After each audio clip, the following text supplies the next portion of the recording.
In this video, we're going to talk about a couple topics that are hot right now. The Bitcoin Cash fork being one of them, and what's happening with Bakkt. So let's start off with Bcash, which is forking in 7 days from now.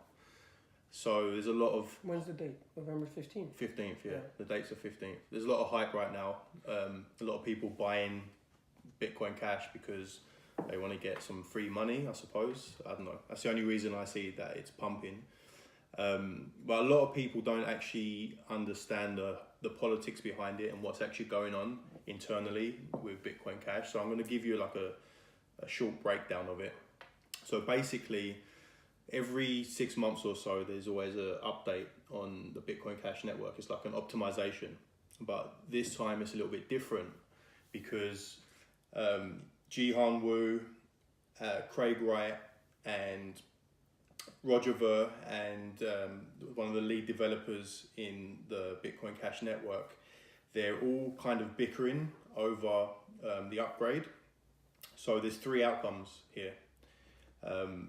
You have Jihan Wu, who is proposing Bitcoin ABC, and what Jihan wants to do is create smart contracts and oracles, so similar to what Ethereum's doing, and he wants to implement smart contracts and oracles into the Bitcoin Cash infrastructure.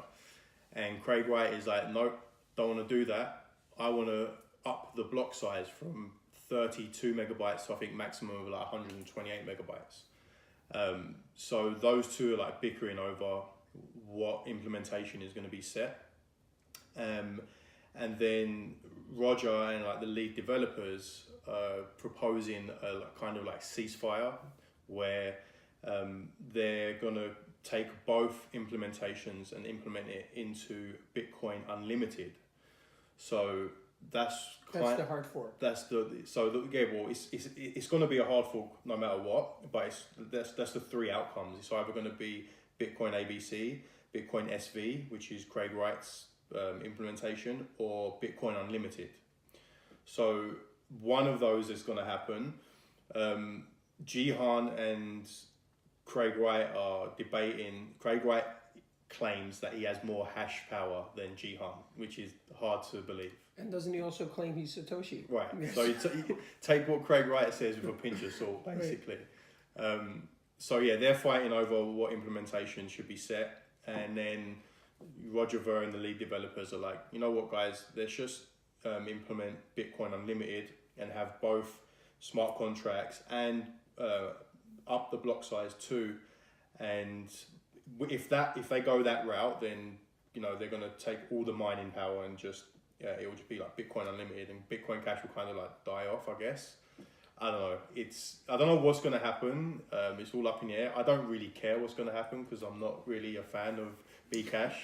And I don't really see there being a future for Bcash, in my opinion. So, yeah, and so things I've read just about like how this might affect the market is people are discussing how last year when the crazy bull run happened, it was after the fork with Bitcoin and Bitcoin Cash, right? Like essentially what happened was everyone that's a holder of Bitcoin received Bcash, and Bcash pumped, essentially creating all this money out of thin air, basically printing money, and that money was put back into the markets and it pumped everything up. So that's just a theory that people have. Now, obviously, maybe it's not so obvious, but Bitmain owns 1 million Bitcoin Cash. Like they have that on the records. That's out. That's like some, you could look that up, look it up. You'll see that Bcash or Bitmain has 1 million Bcash. So what that means is when it gets forked, they're gonna get 1 million of the new coin, which is called Bitcoin. Well, we don't know yet. It's either gonna be ABC Bitcoin, Bitcoin SV, or Bitcoin Unlimited. Yeah, whatever shitcoin they're gonna call it. Right? They're gonna get 1 million of those coins. Now, if that price starts to go up, now all of a sudden, even if it goes to, as traders like to do, even if it goes to $1, that means they have 1 million, right? So they can take that money and put that back into the market, right? Or they can just hold on to it. But Bitmain is the big example. Traders like, you guys or us, we would have Bitcoin Cash, and on November 15th we get this new coin that could pump like Bitcoin Cash pumped. At one point it was 50% of Bitcoin. Right. And it went to like 2,500 USD. Yeah. So briefly went to 2,500 USD. So that's a lot of money just printed out of nowhere that, crypto folks might say, I could take this out to fiat because the markets are shit. Or they could say, you know what, I'm going to keep it here and I'm going to put it into alts.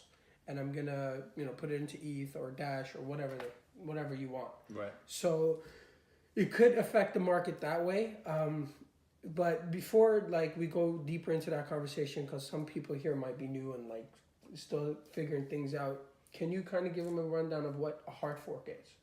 Right. So when a optimization happens, if they're going to update the software or the coding in a cryptocurrency, and certain parties don't agree, they have to fork the chain, and in turn another coin will emerge. So Bitcoin Cash is a prime example. Last year, in 2017, there was a hard fork to Bitcoin, and some of the miners and developers, they couldn't agree on certain things that they wanted to implement, so they just forked the Bitcoin blockchain, and Bitcoin Cash come out of that. So that was a fork.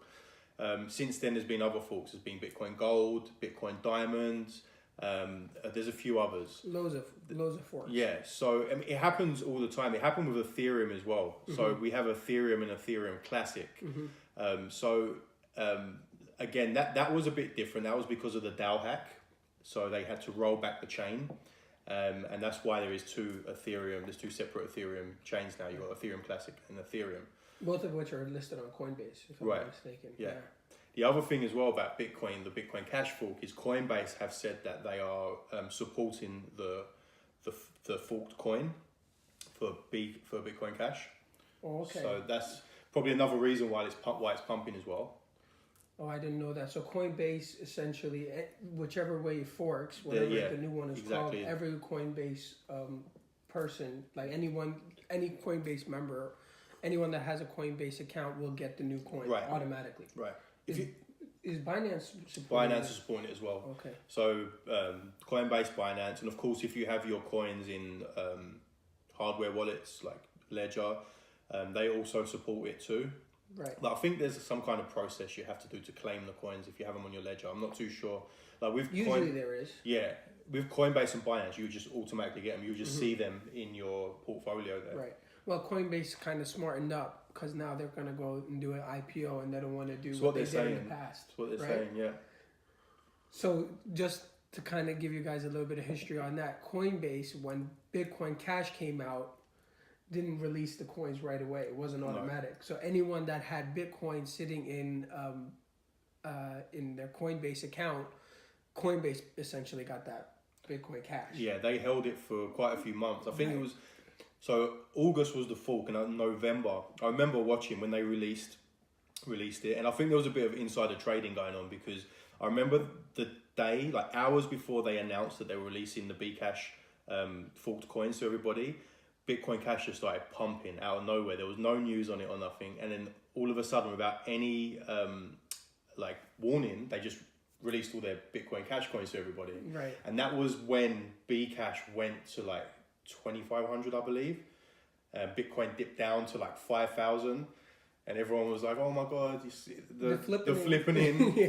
And it lasted a few hours, and then everyone put the miners started mining Bitcoin again. So what they done, Bitcoin Cash done a bit of a shady thing. They incentivized miners with higher rewards to mine Bitcoin Cash. So a lot of miners switched from mining Bitcoin to mining Bitcoin Cash.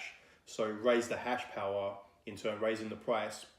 But that didn't last very long, and then everyone just switched back to Bitcoin. So the reason it's important to understand that is because, history sometimes tends to repeat itself, and it's interesting now because it's the same exact people. right? Doing the same thing again. So essentially, I think they're just printing money again out of thin air, and what they do with that money is, who knows what they're going to do with it. But essentially, anytime something gets forked, a coin gets forked and a new coin appears, that's just value out of nowhere. Well, I guess value, but money out of nowhere. And once you have that money now, the market has that money as well. So what does the market do with it? Anyone on Binance or Coinbase or anyone that has Bitcoin Cash, any amount, will get the same exact amount of the new coin. Right? Now, the value of the new coin is obviously not going to be the same amount the Bitcoin Cash is, but I read an article, it was on Fortune, I think, that mentioned, just like I said earlier, Bitcoin Cash went to 50%, Ethereum Classic went to 50% of Ethereum. So even if this new coin goes to 50% of the value of Bitcoin Cash. That's like $400 right now. Right. Yeah. So it would be $400 a coin. So if you have, Actually, it's a bit less than that, sorry. I'm thinking in Canadian dollars. Sorry. Right. But still. Yeah. It's free money. $200, $300, whatever it is per coin. If it goes to that value, then they've just essentially printed money and it's all ripe for the market. So that combined with the next part of our conversation, which is Bakkt, which is only, 3 weeks away from November 15th, that can spark some stuff to... What, is Bakkt launching in November? No, December 12th. December 12th, right. Yeah, so about 3.5 weeks after November 15th. Right? So then, that piece of news, now there's free money. Everyone that has Bitcoin Cash now has some free money. Right. They might decide, okay, fuck it, I'm taking it out into fiat. Or they might say, I'm keeping it. Bitcoin. Yeah, I'm putting it into Bitcoin. I'm putting it into my favorite alts.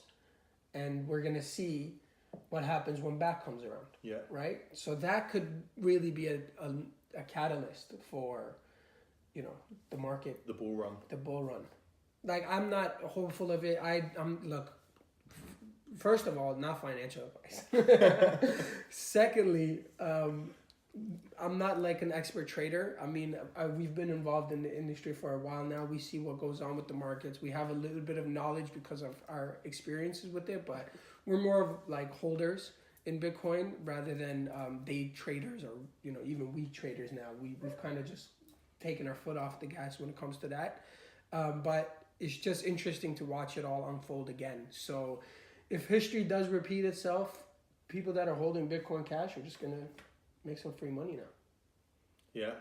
I was holding Bitcoin Cash. Well, not holding, but when it forked last year, I claimed my Bitcoin Cash coins from the Bitcoin I was holding, but I sold them pretty soon. I'm not interested in Bitcoin Cash. Like trying to compete with Bitcoin, I'm just like, it's fuck off, Yeah, it's just, even when we go to like these conferences and anyone we talk to, it's just such a negativity about Roger Ver and what they're doing, because like Bitcoin, Satoshi and Bitcoin kind of created this whole entire industry, right? We can all agree to that. And for them to only be taking shots, like any tweet that you see Roger Ver put out, he takes a shot at Bitcoin and then shills Bitcoin Cash. Yeah. Like FUD Bitcoin, shill Bitcoin Cash. Just shill your own shitcoin, do your thing, but you don't have to talk shit about Bitcoin every time you do that, right? I don't know what it is. He has this complex that he wants to just destroy Bitcoin, and I don't. It's entertaining though. It's entertaining. 100%. It makes crypto Twitter so much fun. Have you watched the interview on the boat cruise with? It was between Roger Ver, Tone Vase, and Jimmy Song. Yeah, I've seen clips of that. Yeah, we can link that to I think it's on YouTube. Yeah, so if we find it on YouTube, we'll put the link on bio. A friend of ours actually, he was there, so he recorded it on his phone. So that's how I saw it. We watched it the first time. Yeah, that's where I watched it the first time, but I'm sure it's on YouTube too. Yeah. So we'll put a link to that. It's pretty entertaining to watch. I mean, it's a bit childish, to be honest, on both sides. Like, not so much Tone Vase, but I think Jimmy Song and Roger Ver, they were a bit childish in their arguments towards each other. Like, just be mature about it, right? You both have your own opinions. That's fine, but they were just like they were talking over each other and like just screaming at yeah, each other. it was ridiculous. Yeah, they.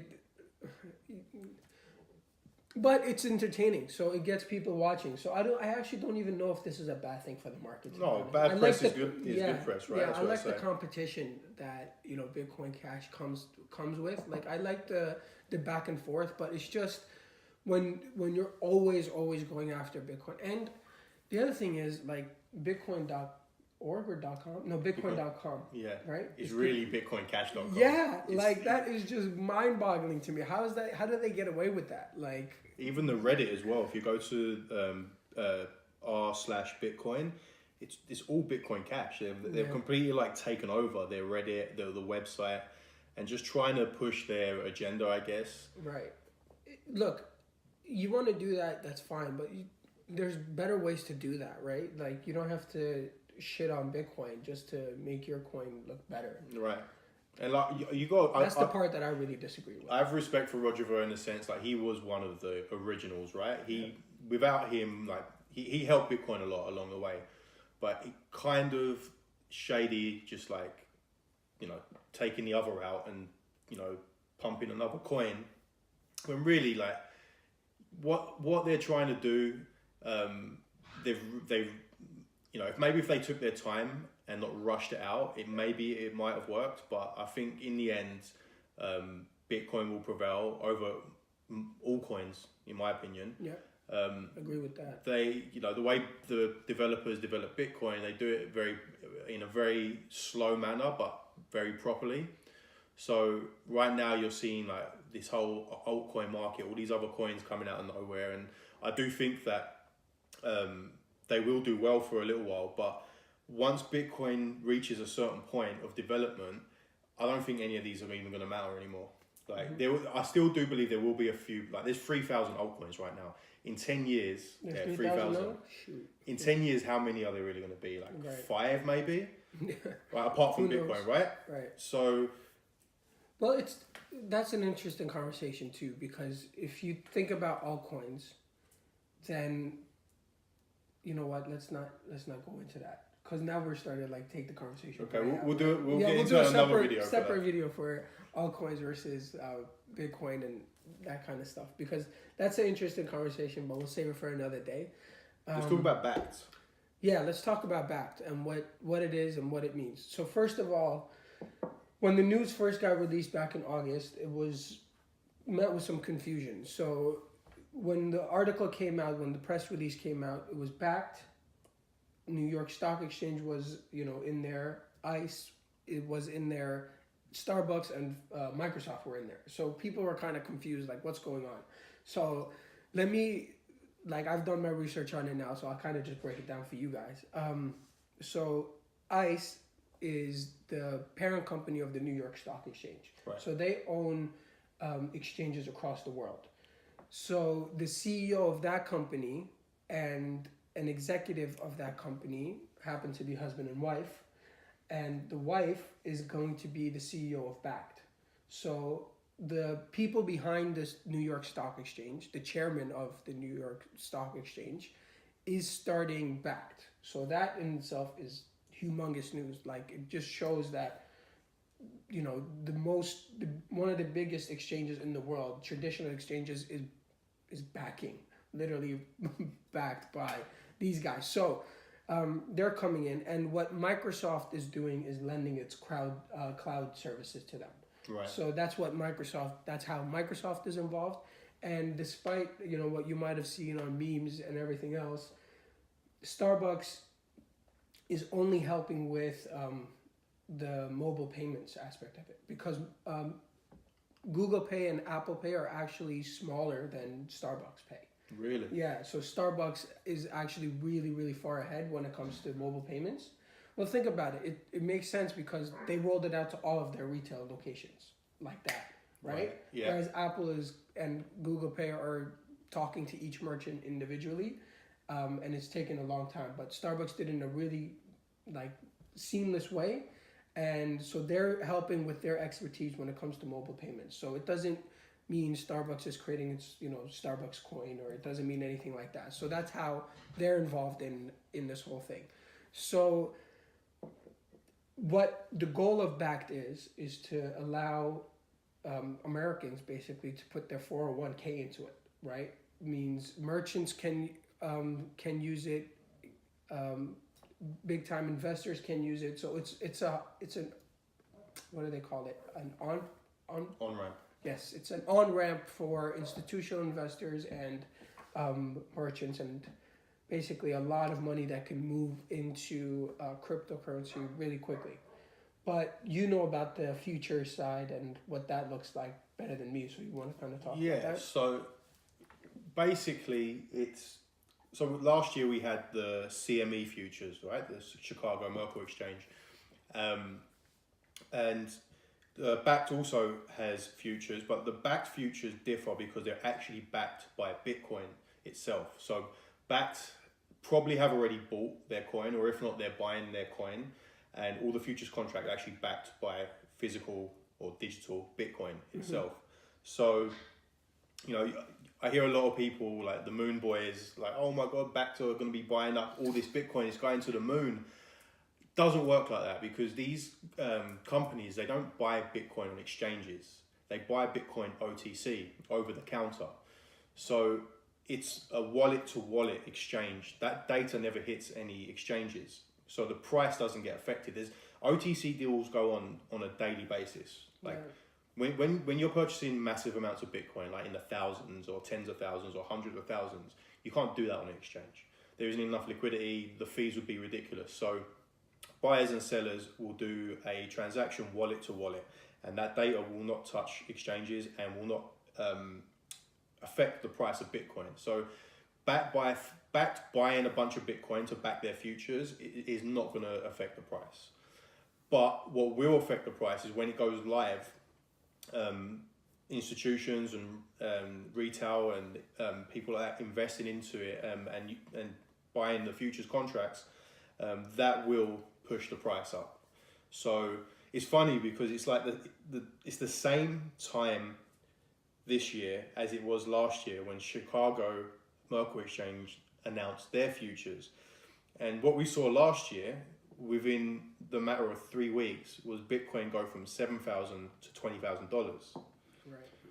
So a lot of people are saying, well, the same thing could happen this year. And like, it could, but I don't think it will, because last year there was a lot of retail investors. People were FOMOing into Bitcoin because it went from to $2,000-$3,000 at the beginning of the year, and once it got to $7,000, and then people heard this news about the futures contracts, a lot of FOMO kicked in, and a lot of retail investors kicked in. Like, I was hearing people talking about Bitcoin in the streets. Like, it was ridiculous.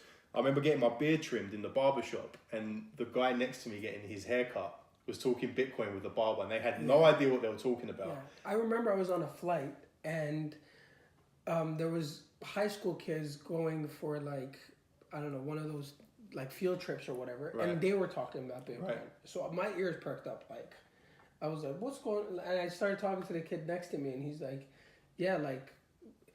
But that was like really exciting to me, because when high school kids start to take notice, it's like, okay, like, you know what I mean? Like, that's the future. And these guys, and the conversation I had with the kid, like, he was tuned in, like he was kind of clued up of what Bitcoin is and how it can help.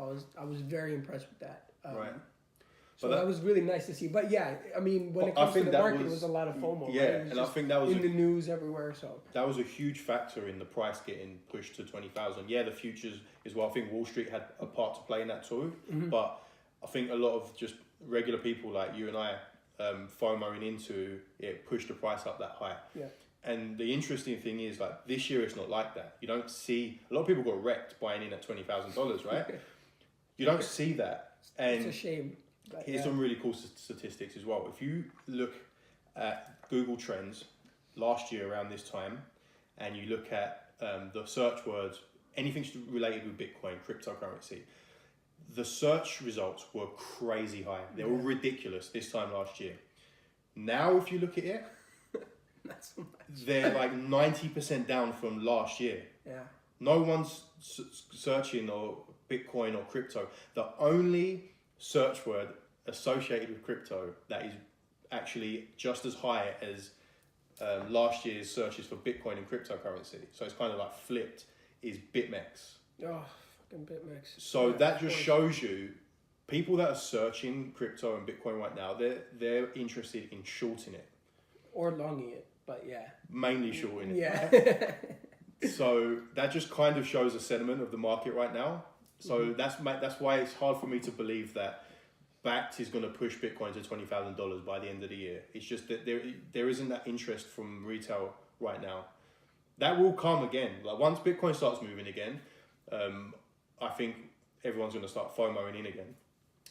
But I think the catalyst for the next bull run, I believe, will be custodian services for institutional investors, because right now it doesn't exist. Even though there's companies like Coinbase and a few other companies that are working on this. What is custodian services? So if you're an institutional investor and you want to invest, fucking $100 billion into Bitcoin, someone has to take control of that coin. If you're the hedge fund manager for even like $100 million hedge fund, for example, right? Okay. You are in charge of, like, your investors give you, say, right, I want to invest into Bitcoin. You invest their money into Bitcoin. Now you have to be in control of that coin. What you're going to have it on a cold storage wallet, right? You don't want that that risk or that what's the word, responsibility, right?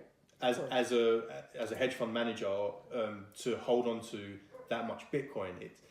It's not. People don't want to do that. And that's why institutional investors are like, whoa, we can't get into this right now.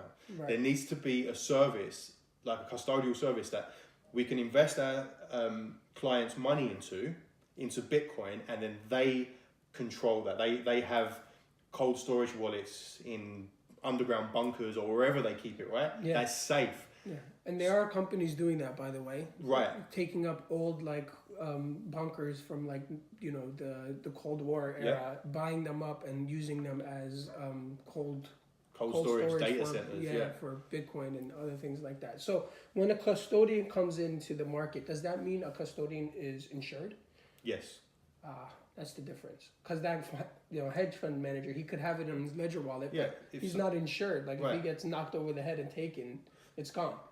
Well, I'm sure that they can put their private keys somewhere safe, but that's not the point. Like they just don't want that responsibility. It's a lot of money. These institutions, they're not investing like a little bit of money. They're investing millions and millions, about billions even. Like, I believe when the institutional investors are able to invest, the market cap's going to go into the trillions.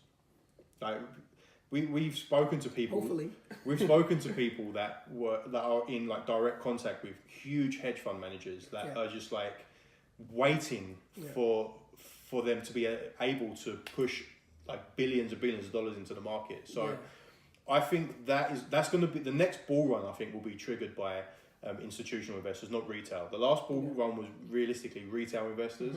I think the next bull run, when we're going to see just like parabolic Bitcoin moves, it's going to be due to institutional investors. Yeah. And this news of not the news, but the action that Bitcoin Cash's fork can cause could be a little bit of a trigger, because then if it plays out the way the last one did, when that amount of money was just created out of thin air, people might start to pay attention again, right? Right. That Google trend might start to peak back up, right? People would start to look at it like, hey, what's going on with people that put it away for a year or were thinking about getting in and decided not to, might actually look back up and see what's going on there again, and then that followed by Bakkt coming in. It could be a snowball effect, right? That could start something. I mean, there's a lot of things that could go wrong with it. I mean, there's still so much things that wouldn't need to go right, but it could go that way, right? There's hints of it. Yeah. Whereas, a couple of months ago we didn't have all this. We didn't have Bakkt. No. Right? Now Bakkt is coming. So obviously we've never had something like Bakkt, right? So now we have something like Bakkt in the ecosystem. What does that mean? Is that like a great thing, or is it like people coming in just to short the futures. Well, what Bakkt is saying right now is there won't be any shorting. Okay. Right, you won't be able to short Bitcoin, but I don't know. Kind of find that hard to believe. We're talking about the New York Stock Exchange here, right? We're talking about Wall Street, right? Like they can, like they're claiming that you're not going to be able to short, but I don't know. I guess we'll find out in next month, right? Right. It's I don't think short term it's going to create a bull run or any parabolic moves, but I think long term it will be very good for Bitcoin for sure. Definitely. All right. Well, comment below, subscribe to our channel. Smash the thumbs up button. Yeah, smash that thumbs up button, and we're gonna continue to put videos out twice a week. So this is our first one that we've done just for YouTube. So bear with us. I'm sure we're gonna get better over time. Cheers, guys. Cheers. Thanks.